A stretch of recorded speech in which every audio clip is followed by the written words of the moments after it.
Hello YouTube and Blender fans to another tutorial here, a continuation of our brake pot, slack adjuster and drum brake assembly. As you can see, I've got my main page pulled up here. Our previous tutorial we had mainly our brake pot, our spring and a slack adjuster and push rod and S-cams.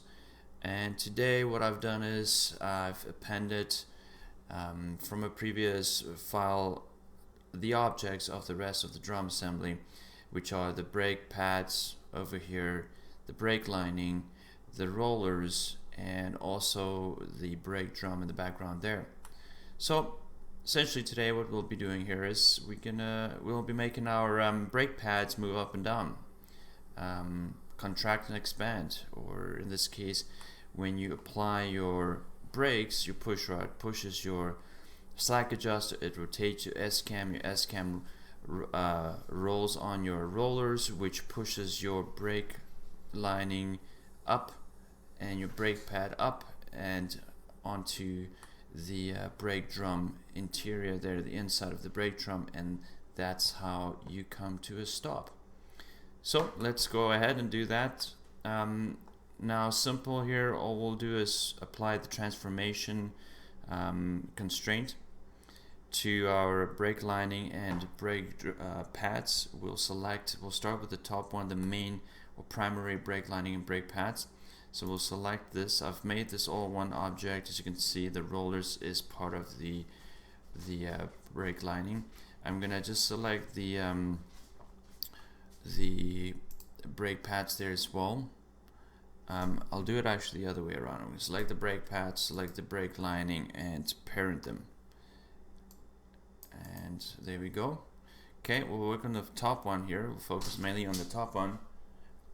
What we'll do is our push rod is pretty much our main controller here. It's been controlling a slack adjuster, a push rod, and an S-cam.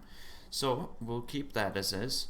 The transformation constraint will apply to the object that will be receiving the transformation. So this is our brake lining.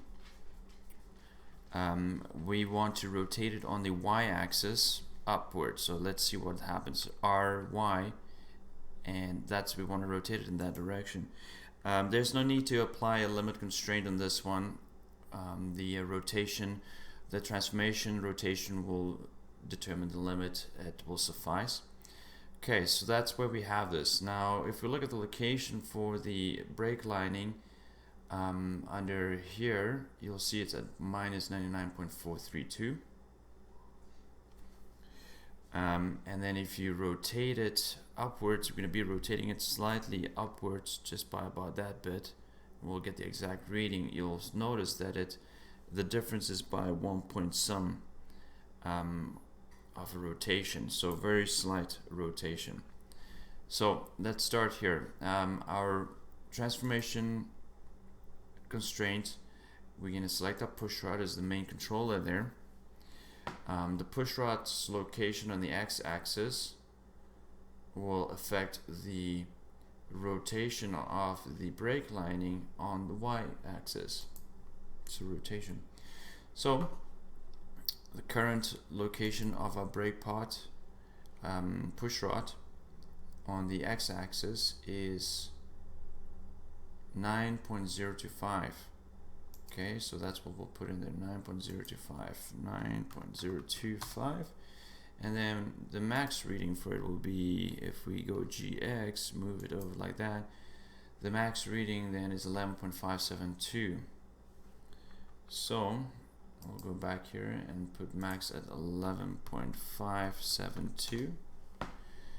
Our x-axis is going to affect the y rotation, so we want to make this into an x, and it's going to affect the y rotation there. Alright, now our rotation of the brake lining is as follows. Now as you see, when I click on this and I move it up and down, you can see the slight movement. Now we want to keep it at let's keep it there just back at 0. Oops. Let's keep it back there at 0, and this one here we're going to keep. This one will be the amount of movement that's going to be doing. So if we so this is now at 0, so if we move our slack adjuster, our push rod, or S-cam for that matter, if we go GX, now here, if you can see in there in this area, let me center that for you.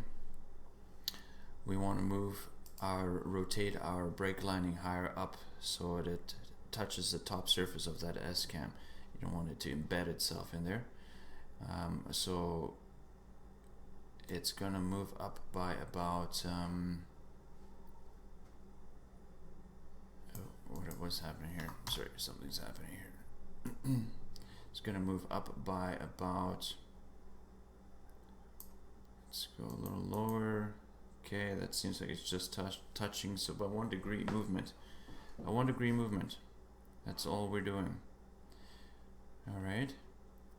So we'll make this 1 degree, or sorry, we'll make this one at 99 minus 99.575 is what its current location is, and it moves by 1 degree only. Let's go GX here. Oh, alright. So I've done something wrong here, and I believe it's because I've changed this to that amount. It should really remain at 0. Let's go GX. Yeah, okay. Alright. What I was doing there is I was changing the current location to what it was saying here, but that's not what you want to do. You want to just pretty much indicate the movement and the amount of movement that it will be rotating by. So it will be rotating only by 1 degree, and that's that. So when, like you see, when we go there, GX, rotate it, it moves up and down. Your brake pattern, your brake lining moves as well, and your brakes, your wheels come to a stop. The same applies, I won't duplicate it here, but the same applies for the lower assembly. You'll apply the transformation constraint, set it the parameters, and apply to the have the push rod be the main controller for that. And so when you move the push rod GX, they both will move up and down. Alright, next tutorial we'll have our springs incorporated in there, and then we'll start with our airflow and so forth. If you have any questions, leave them for me in the comments area. Please subscribe, and thank you for watching.